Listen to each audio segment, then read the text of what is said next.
Assalamualaikum warahmatullahi wabarakatuh. Selamat pagi anak-anak. Alhamdulillah, pada pertemuan hari ini sebagai pemantapan materi, saya akan menjelaskan materi lanjutan dari Bapak Ibu Guru yang sebelumnya via YouTube ini. Sebelumnya perkenalkan saya Fahri Ahmad Safar. Biasanya saya lebih sering dipanggil Pak Fahri. Kalian bisa manggil saya dengan Pak Fahri. Di bab 8 ini, kita ada tiga indikator materi yang akan kita pelajari. Yang pertama ada ibadah haji, zakat, dan wakaf. Tapi pada kesempatan kali ini, saya akan menjelaskan di ibadah haji saja. Dalam bab ini ada dua kompetensi dasar yang harus kita tuntaskan. Yang pertama yaitu menganalisis tata cara ibadah haji, zakat, dan wakaf. Yang kedua, menyimulasikan atau mempraktekkan tata cara ibadah haji, zakat, dan wakaf. Untuk itu, langsung saja kita masuk ke materi kita.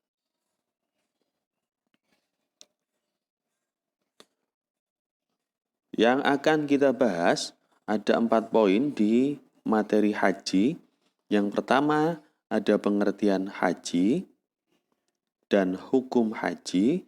Yang kedua ada syarat dan rukun haji. Yang ketiga ada jenis haji. Yang keempat ada keutamaan haji. Yang pertama yakni pengertian dan hukum haji yang akan kita bahas kali ini. Ada yang sudah tahu apa itu haji? Jelas sudah tahu semuanya ya. Materi ini sudah sering kita pelajari dari sejak SD. Yang pertama yaitu pengertian haji. Ada dua pembahasan dalam membahas istilah dalam Islam. Biasanya ada secara bahasa dan secara istilah. Secara bahasa, haji artinya berarti menyengaja atau menuju. Jika secara istilah, haji adalah sengaja mengunjungi Ka'bah dengan niat beribadah pada waktu tertentu dengan syarat-syarat dan dengan cara tertentu pula. Yang perlu kalian perhatikan ada 4 poin di pengertian tersebut. Bukan hanya mengunjungi Ka'bah aja atau jalan-jalan ke sana aja, tapi ada dengan niat beribadah. Yang pertama, dengan waktu yang tertentu. Yang ketiga, dengan syarat-syarat tertentu pula. Dan dengan cara tertentu pula. Jadi ada 4 poin dalam pengertian ibadah haji. Untuk memudahkan memahami, jangan lupa 4 poin ini. Kemudian, bagaimana hukum haji bagi seorang muslim? Hukum haji bagi seorang muslim itu adalah fardu ain atau wajib sekali dalam seumur hidup. Nah, kalau hari ini, kalau yang pengen haji, segera daftar. Segera daftar karena haji hari ini antrinya Masya Allah panjangnya. Karena orang Indonesia ini seneng ibadah haji sampai-sampai 1 kali kadang-kadang kurang. Karena dari itu kita sebagai orang muslim yang taat beribadah, yang baik, kita mulai hari ini harus ada niat untuk bisa pergi ke sana. Minimal niat dulu. Setelah niat, untuk bisa merealisasikan dan bisa berangkat ke sana, yang terpenting ada iktikad untuk ke bank. Daftar haji dengan DP berapa persen. Jadi kalau niat aja gak apa-apa Pak, gak apa-apa. Sudah dapat pahala niatnya. Tapi alangkah lebih baiknya itu diimbangi dengan iktikad kita untuk ke bank. Oh iya, waktu pelaksanaan haji itu puncaknya adalah di tanggal 9 Dzulhijjah. Nah, Kalau mulainya kapan Pak? Mulainya ketika mulai bulan Syawal. Tapi puncaknya seluruh orang yang haji harus ada pada tanggal 9 Dzulhijjah itu di Padang Arafah. Nah, itu nanti akan kita jelaskan selanjutnya. Dalil haji atau ini adalah dasar kenapa haji itu diwajibkan. Dalil itu bahasa lainnya adalah atau kata lainnya adalah dasar. Apa dasar kewajiban haji? Ada dalil Al-Quran, ada dalil hadis. Kalau ini dalil hadis di surat Al-Imran ayat 97. Kalian bisa baca ya. Selanjutnya, yang kedua adalah syarat dan rukun haji. Ada syarat haji. Sebelum saya jelaskan, ada syarat, ada rukun. Kata kuncinya adalah, kalau syarat itu adalah perbuatan-perbuatan yang harus dipenuhi sebelum ibadah haji dilaksanakan. Kata kuncinya ada di kata-kata sebelum ibadah haji dilaksanakan. Kalau rukun, nanti rukun itu ketika ibadah haji dilaksanakan. Jadi apabila syarat ini tidak terpenuhi, maka gugurlah kewajiban seorang untuk melakukan haji.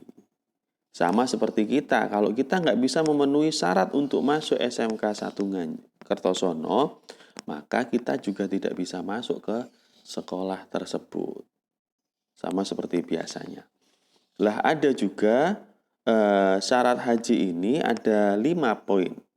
Ada beberapa pendapat yang saya ambil ini dari buku paket agama di halaman 125. Itu ada 5 poin untuk syarat haji. Yang pertama Islam, yang kedua balik, Islam, tentu orang muslim yang hanya kena kewajiban melakukan haji. Nggak mungkin orang muslim kemudian kena keharusan melakukan haji. Yang kedua yaitu balik, yaitu batasan orang mulai dibebani kewajiban hukum syar'i. Artinya orang sudah balik itu berarti sudah dosa dan pahala sudah ditanggung sendiri. Itu ya. Kemudian yang selanjutnya yaitu berakal atau tidak gila. Kalau gila, ya berarti tidak berakal. Kalau tidak berakal berarti tidak boleh melaksanakan atau gugur kewajiban untuk melaksanakan ibadah haji. Yang keempat ada mahramnya. Lah mahram ini disyaratkan untuk calon jemaah haji wanita. Harus ada orang yang mendampinginya, yaitu mahramnya. Siapa mahram itu? Orang yang haram dinikah karena nasab atau garis keturunan dalam Islam. Ya bapak, ya ibu. Kalau kalian yang berangkat berarti ayah, ibu, kemudian adik, kakak, ini mahram. Atau kemudian paman, bule, lah ini mahram. Kemudian yang terakhir yaitu ada syarat mampu. Mampu ini mempunyai beberapa tolak ukur, bukan hanya mampu dalam hal biaya saja, tapi mampu dalam kesehatan. Artinya orang-orang yang kurang sehat jasmaninya itu belum masuk syarat melakukan atau syarat belum kena taklif untuk melakukan haji. Semisal orang yang sudah tua renta sekali, itu berarti gugur untuk memenuhi syarat mampu. Atau orang yang sudah sakit permanen dari kecil kemudian kemudian punya sakit, ini gugur kewajiban syarat untuk melakukan haji. Tapi yang perlu diketahui ketika kemudian orang tua tersebut atau orang yang sakit tersebut mampu dalam hal biaya, uangnya lebih-lebih semisal, ini masih diwajibkan untuk melaksanakan haji tapi diwakilkan oleh orang lain. dititipno gitu ya. Itu. Kemudian kita lanjut selanjutnya yaitu rukun haji. Seperti yang saya katakan tadi. Kalau syarat itu sebelum, kalau rukun itu ketika. Yaitu perbuatan yang harus dilaksanakan dan dikerjakan sewaktu melaksanakan ibadah haji. Dan ini sangat penting. Ketika tidak dilaksanakan, ibadah hajinya tidak sah. Ya, diingat-ingat ini. Jadi kalau ada yang belum terlaksana, maka ibadah hajinya tidak sah. Apa aja itu? Ada ihram, ada wukuf, ada tawaf, ada sa'i, ada yang kemudian menambahkan lagi kalau di buku paket kita ada tertib. Ada 6 ya, kalau di sini saya tulis 5. Kita bahas satu-satu. Yang pertama yaitu ihram.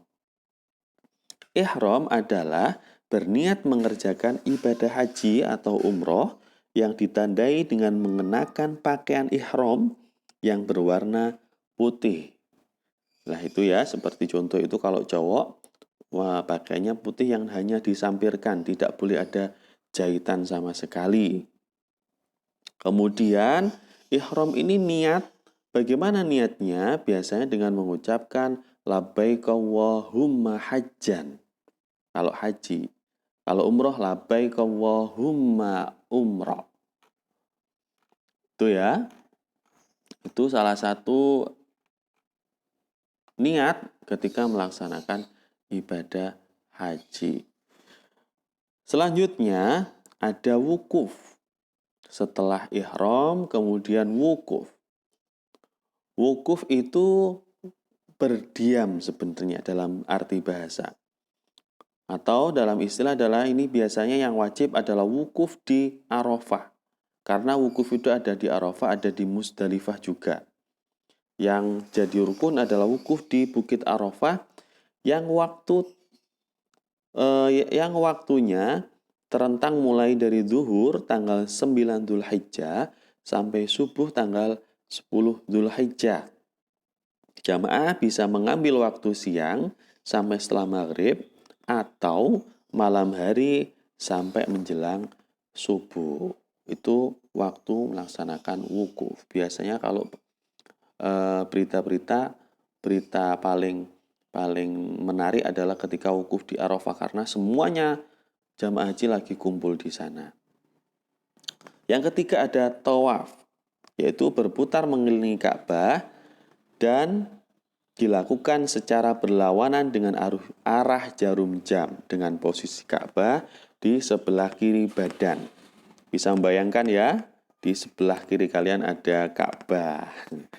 Kalau dibayangkan, tawaf dimulai dari Hajar Aswad dan diakhiri di Hajar Aswad pula. Hajar Aswad itu yang biasanya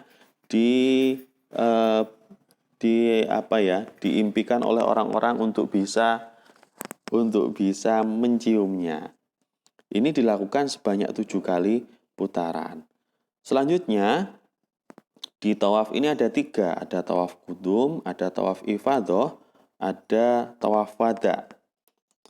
Tawaf kudum, apa itu tawaf kudum? Tawaf kudum itu ketika kita tiba di Mekah, maka disunahkan melakukan tawaf kudum. Setelah tawaf kudum, ada tawaf ifadah atau tawaf wajibnya ini. Tawaf yang dilakukan setelah wukuf di Arafah. Dan ini yang wajib. Apabila ditinggalkan, maka hajinya batal. Tata caranya sebenarnya semuanya sama, 7 kali putaran.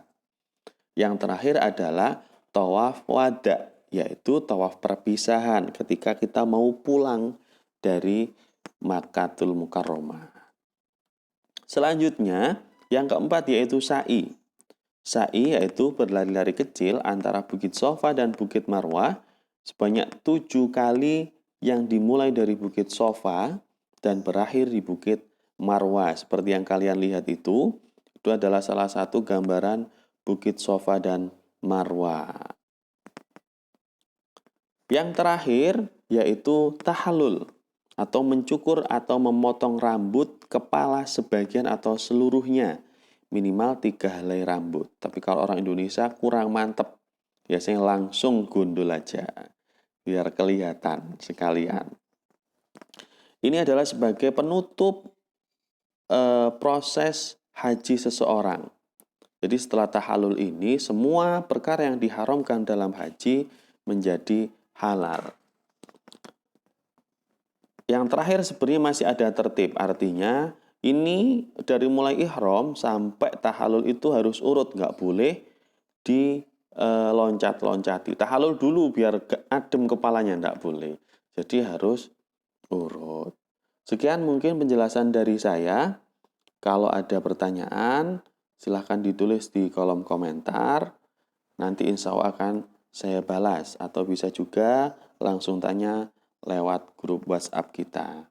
Kurang lebihnya saya mohon maaf. Assalamualaikum warahmatullahi wabarakatuh.